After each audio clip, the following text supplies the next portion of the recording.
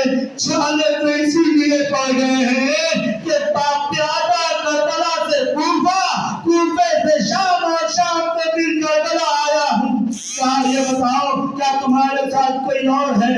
کہا ہاں ہمارے ساتھ اور بھی. کہا مرد ہے یا عورت؟ کہا عورتیں ہیں. کہا ان سے بھی کہہ دو اگر سوار ہے تو اختیار میں اس طرح سے آئے کہ وہ سواریوں سے اتر جائے پھر آگے بڑھے. اس نے امام کہتے ہیں میری خودیاں ہیں میری بہنیں ہیں. کہا کوئی بھی ہویا کرے. ایک مرتبہ آواز آتی ہے اے جابر ذرا مجھے آنے دو میں اپنے بھائی سے ملنا چاہتی ہوں. جابر نے کہا آپ کون ہیں؟ کہا میں حسین کی بہن زینب ہوں. جابر نے سر سینہ پیٹا اے آقا حسین اچھا ہوا تو نے مجھے آنکھ نہ دی. جناب زینب کے لیے ملتا ہے کہ جناب زینب جب کربلا کے میدان میں پہنچی اس کے پہلے ضرور بیٹھتا.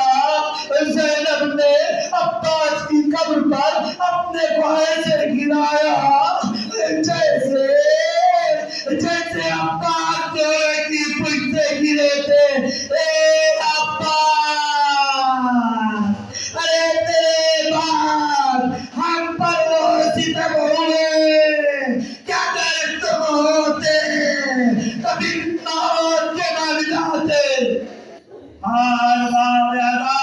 مصیبت مدینے کا قافلہ آتا ہے مدینے کے مسائل کو پڑھوں یا آج میں اس غریب الوطن کا مسائل پڑھوں کہ جسے مدینے میں چین سے رہنے نہیں دیا گیا.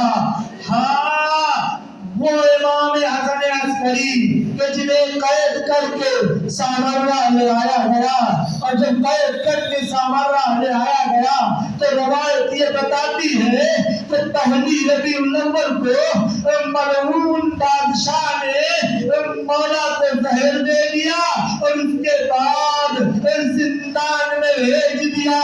مولا زندان میں تھے. ایک کیفیت کو بتاؤں پھر روئیے گا. جب انسان زہر کھا لیتا ہے نا تو زہر کھانے کے بعد انسان کو بار بار پیاس لگتی ہے بار بار پانی کی طلب ہوتی ہے. لیکن اگر وہ انسان گھر والوں کے ساتھ ہو تو گھر والے اسے پانی دے دیتے ہیں. بیویاں ہو تو بیویاں پانی دے دیتی ہیں. لیکن امام حسن عسکری زندان میں تڑپتے رہے پیاسے تڑپتے رہے اپنے آقا کی اپنے جن کی پیاس کو یاد کرتے رہے. آج اپنے آخری امام کو پرسہ دینا ہے. آج زمانے کے امام کو پرسہ دینا ہے. آج سلطان عزیزرما کو پرسہ دینا ہے. اس شان سے دیجئے کہ مولا یہ کہے تو نے حق پرسہ ادا کر دیا. اور روایت کو جو ذاکرین اور خطبہ بتاتے ہیں کہ ادھر 7 دن تک امام تڑپتے رہے. 7ویں دن جب حاکم نے دیکھا کہ ابھی تک یہ انتقال نہیں کیے ابھی تک شہید نہیں ہوئے ابھی تک دنیا سے رخصت نہیں ہوئے تو اداکار ایک جملہ چلیے گا. ایک مرتبہ حاکم نے 7 لوگوں کے ہاتھوں میں تعزیہ نہ دیا. زندان کا دروازہ کھولا. کہا جانے کے بعد اس حسن عسکری کو اس وقت تک گولیاں لگاتے رہنا اس وقت تک تعزیہ لگاتے رہنا جب تک یہ جان خالی نہ کر دے.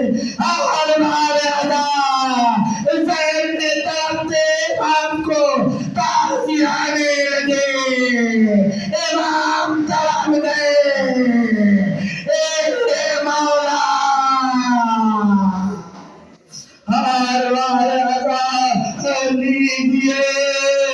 ابھی آپ دیکھتے ہیں جب آپ تاریخ آتی ہے تو اپنے اس علاقے میں تقریباً بر صغیر ہند پہ بھی پورے ہندوستان اور پاکستان میں ایک چپ تعزیہ نکالا جاتا ہے نا.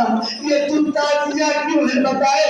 یہ چپ تعزیہ اس لیے ہے کہ جب امام حسن عسکری کا کی شہادت ہو گئی، آپ دنیا سے چلے گئے، تو ایک مرتبہ جنازہ بیت الشرف میں لایا گیا. ایک ماں ہے بارہ امام کی، ہر ایک بارہ امام جو ابھی 5 سال کے ہیں. ہر راویہ اتنی کم سنی میں امام رو بھی نہیں سکے. ماں چپ بیٹھی ہے، بیٹا چپ بیٹھا ہے، اس لیے کہ اگر روئیں گے تو سپاہی گھر میں چلے آئے تھے. ہر راویہ یہ امام خاموش، ایک مرتبہ خاموش امام سے رہا نہ گیا. آواز دی، اے میرے بابا، ہم کتنے مظلوم ہیں کہ آپ پر رو بھی نہیں سکتے. امام کی نیت میں آواز دی، اے میرے لال، ارے رو تو میرے جد حسین پر، رو تو میرے جد حسن پر، رو تو میرے جد زین العابدین پر. اے میرے لال، اگر رونا ہے تو اپنی جدہ سکینہ پر روئیے. ارے جس کے باپ کے جدائی کے بعد ظالموں نے تماچے مارے، تعزیہ میں لگائے. اے میرے لال، ارے ذرا دادا زین العابدین کو دیکھیے. تو نے تو مجھے جگہ دیکھا کیا، جنازہ پڑھی، لیکن میرے دادا زین العابدین ہے جو آنے کے بعد کشت کربلا میں اپنے بابا سے کہتے، اے بابا، دل تو یہ کہتا تھا کہ آپ کی نماز جنازہ پڑھوں، آپ کے تن کو دفن کروں، لیکن اے بابا، آپ کے بعد ہمیں ہتھکڑی پہنا دی گئی. اے بابا، ہمیں توپ پہنا دیا گیا. اے بابا، ہمیں بیڑیاں ڈال دی گئی. اے بابا، لندن بابا آئی ہے. اے بابا، عابد کو معاف کرنا، عابد تیرا بڑا مجبور.